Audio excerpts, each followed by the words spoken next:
Hello viewers, আসসালামু আলাইকুম। আমি জাকির টেচওয়াল থেকে আজকে আমি আবারও নতুন একটি ভিডিও নিয়ে চলে আসলাম। আজকে আমি আপনাদেরকে দেখাবো কিভাবে আপনারা খুব সহজেই সঠিক নিয়মে পাসপোর্ট সাইজের ছবি বের করবেন। তো বন্ধুরা, এই যে দেখেন, আমি ডেস্কটপে একটি ছবি রেখেছি।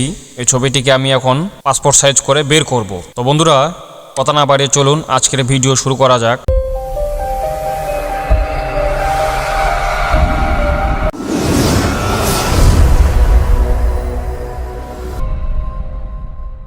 এই যে দেখেন বন্ধুরা, আমি ডেস্কটপে ছবিটা রেখেছি। এই ছবিটিকে আমি এখন ফটোশপে নিয়ে যাব। নিয়ে যাওয়ার পর ছবির আমি এখন ব্যাকগ্রাউন্ড রিমুভ করব।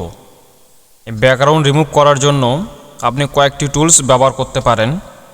তার মধ্যে একটি রয়েছে, এই যে দেখেন বন্ধুরা, লেসো টুলস। এই লেসো টুলসের মাধ্যমে আপনারা খুব সহজেই এর ব্যাকগ্রাউন্ডটি রিমুভ করতে পারবেন। আরেকটি টুলস রয়েছে, সেটা হচ্ছে পেন টুলস। পেন টুলসের মাধ্যমেও খুব সুন্দরভাবে ছবির ব্যাকগ্রাউন্ড কাটা যায়। আরেকটি পদ্ধতি রয়েছে, সেটা হচ্ছে যে ফিল্টারে যাবেন, যাওয়ার পর এক্সট্রাক্ট নামে একটি অপশন পাবেন। এখান থেকেও এর ব্যাকগ্রাউন্ড রিমুভ করা যায়। তো বন্ধুরা, আমি পেন টুলস দিয়ে দেখিয়ে দিচ্ছি কিভাবে আপনারা পেন টুলসের মাধ্যমে ছবির ব্যাকগ্রাউন্ডটি রিমুভ করবেন।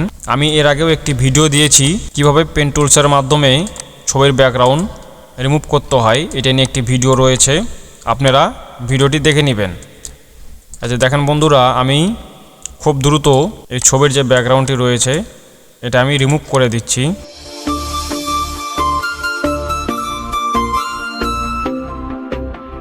সিলেক্ট করে দেওয়ার পর এই দেখেন এরকম অপশন আসবে। আসার পর আপনি কিবোর্ড থেকে কন্ট্রোল শিফট ইন্টার প্রেস করবেন। প্রেস করার সঙ্গে সঙ্গে যে দেখেন বন্ধুরা, ছবিটির ব্যাকগ্রাউন্ড কিন্তু সিলেক্ট হয়ে রয়েছে, সিলেকশন অবস্থায় রয়েছে। আমি এখন ডিলেটে প্রেস করার সঙ্গে সঙ্গে আর ব্যাকগ্রাউন্ডটি রিমুভ হয়ে গেল। এর ব্যাকগ্রাউন্ডটি আপনারা অন্যভাবেও রিমুভ করতে পারেন। এখানে যে ম্যাজিক টুলসটি দেখতে পাচ্ছেন, আপনি এটা ম্যাজিক টুলসের মাধ্যমে রিমুভ করতে পারবেন। ম্যাজিক টুলস দিয়ে এক ক্লিকে রিমুভ করা যায়। তো আমি পেন টুলস দিয়ে আপনাদেরকে দেখিয়ে দিলাম সুন্দরভাবে যাতে কাটা যায় সেজন্য। তো ছবিটি যখন সিলেকশন হয়ে যাবে, এই যে দেখেন আমার ছবিটি কিন্তু হালকা গ্রিন কালারের মতো দেখা যাচ্ছে। তো আমি গ্রিন কালারটি রিমুভ করার জন্য মার্ক টুলসের উপর ক্লিক করব। ক্লিক করার পর ছবির ব্যাকগ্রাউন্ডের উপর মাউসের কার্সারটি এনে মাউসের রাইট বাটন ক্লিক করব। ক্লিক করার পরে আছে দেখেন বন্ধুরা, এখানে অনেকগুলো অপশন চলে এসেছে। আপনি এখান থেকে সিলেক্ট ইনভার্সে ক্লিক করবেন। ক্লিক করার পর এইটা এখন ছবির ভেতরের যে অংশটি রয়েছে এখানে সিলেক্ট হয়ে রয়েছে।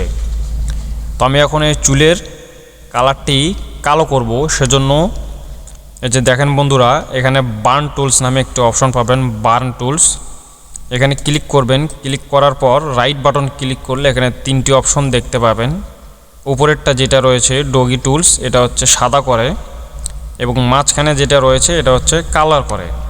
তো বন্ধুরা, আমি এখন বার্ন টুলসের কাজ করব, যেন আমি বার্ন টুলসটি নিলাম। নেওয়ার পর এই গোল বৃত্তটি হালকা বড় করে নিব। আর বন্ধুরা, এখানে এক্সপোজ নামে একটি অপশন পাবেন। এখানে 56 রয়েছে, আমি এখানে 50 করে দেব। 50 করে দেওয়ার পর এই যে দেখেন বন্ধুরা, কালো যে অংশটুকু রয়েছে সে অংশে ক্লিক করবেন। ক্লিক করার সঙ্গে সঙ্গে চুলের যে গ্রিন কালারটি রয়েছে সেটা কিন্তু কালো হয়ে যাচ্ছে। দেখেন বন্ধুরা, এই চোখের কালারটাও আমি হালকা কালো করে নিব। মাথার চুল এবং এই চোখের যে কালারগুলো রয়েছে এগুলো যেটার যে কালার দেওয়া দরকার সেটা বার্ন টুলস দিয়ে আপনি কালার করে নেবেন। কালার করে নেওয়ার পর এই যে দেখেন বন্ধুরা, এখানে ফেসটি যে রয়েছে এইটাও কিন্তু হালকা গ্রিন কালার রয়েছে। তো এই গ্রিন কালারটি সরানোর জন্য আমরা এখন লেসো টুলস ব্যবহার করব। এই যে দেখেন, আমি লেসো টুলসের উপর ক্লিক করব। ক্লিক করার পর এই যে দেখেন এখানে ফেদার নামে একটি অপশন পাবেন। এই ফেদারে এখানে 16 করে দিবেন। 16 করে দেওয়ার পর আপনি যে কোনো এক সাইড থেকে যেটুক জায়গা আপনার কালার করার দরকার বা যেখানে যেটুক জায়গা আপনি পরিষ্কার করবেন সেটুক জায়গা সিলেক্ট করে নেবেন। সিলেক্ট করে নেওয়ার পর দেখেন বন্ধুরা, এর যে ফেসটি রয়েছে এই ফেসের অংশটুকু কিন্তু সিলেকশন রয়েছে।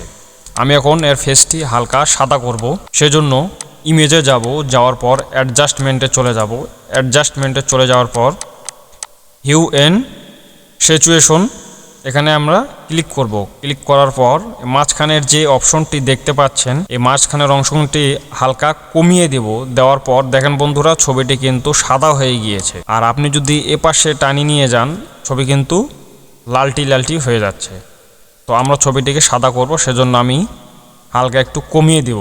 কমিয়ে দেওয়ার পর ফিল্টার নামে একটু অপশন পাবেন। এখানে অনেকগুলো অপশন রয়েছে। এই ফিল্টারে যাওয়ার পর আমি ফিল্টার অ্যাড করে রেখেছি। ফিল্টার নিয়ে একটি ভিডিও দেওয়া আছে, আপনারা সেখান থেকে ফিল্টার কিভাবে অ্যাড করতে হয় এবং ফিল্টারের কাজ কি এটা আপনারা দেখে নেবেন।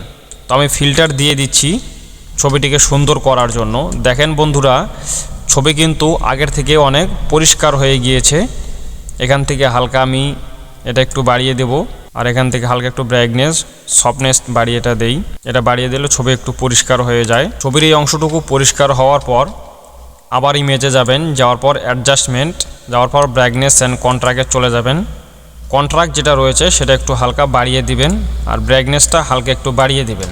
আবার এখানে যাবেন অথবা কিবোর্ড থেকে কন্ট্রোল ইউ প্রেস করবেন। প্রেস করার পর এই যে অপশনটি দেখতে পাচ্ছেন এটা আবারও হালকা কমিয়ে দিবেন।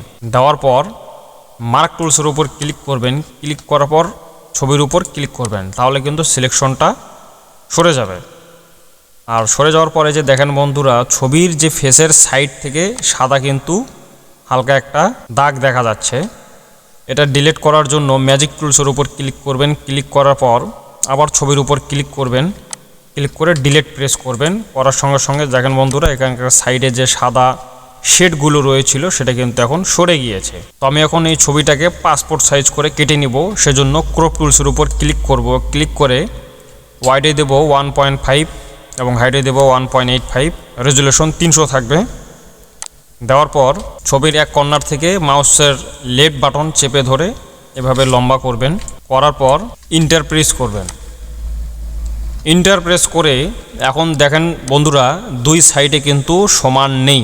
এই দুই সাইডে সমান করার জন্য মার্ক টুলসের উপর ক্লিক করব। ক্লিক করে এখান থেকে এইটুক পর্যন্ত সিলেক্ট করে নেব। নেওয়ার পর কিবোর্ড থেকে কন্ট্রোল টি প্রেস করব। প্রেস করার পর মাউসের রাইট বাটন ক্লিক করব। ক্লিক করলে এখানে কয়েকটি অপশন চলে আসবে। আসার পর ডিস্টর্ট নামে একটি অপশন পাবেন। ডিস্টর্টে ক্লিক করার পর মাউসের লেফট বাটন আর এই আইকনটা যে দেখতে পাচ্ছেন এখান থেকে চেপে ধরে এদিকে টেনে লম্বা করবেন। ঠিক এই সিস্টেমটাই এই সাইডেও করবেন। মার্ক টুলস দিয়ে এখানে সিলেক্ট করে নেবেন। নেওয়ার পর কিবোর্ড থেকে কন্ট্রোল টি প্রেস করে রাইট বাটন ক্লিক করবেন। ক্লিক করে ডিস্টর্টসে ক্লিক করবেন। ক্লিক করে হালকা একটু টেনে লম্বা করে দেবেন। যে কোনো ছবির যদি ঘাড় একটু কম বেশি দেখা যায় আপনি এই নিয়মে ছবির দুই সাইডে হালকা টেনে লম্বা করে দিবেন, তাহলে দেখবেন ছবিটির দুই সাইডে অ্যাডজাস্ট হয়ে গিয়েছে। তারপর আমি ছবিটিকে আবার একটু ছোট করে কেটে নিব।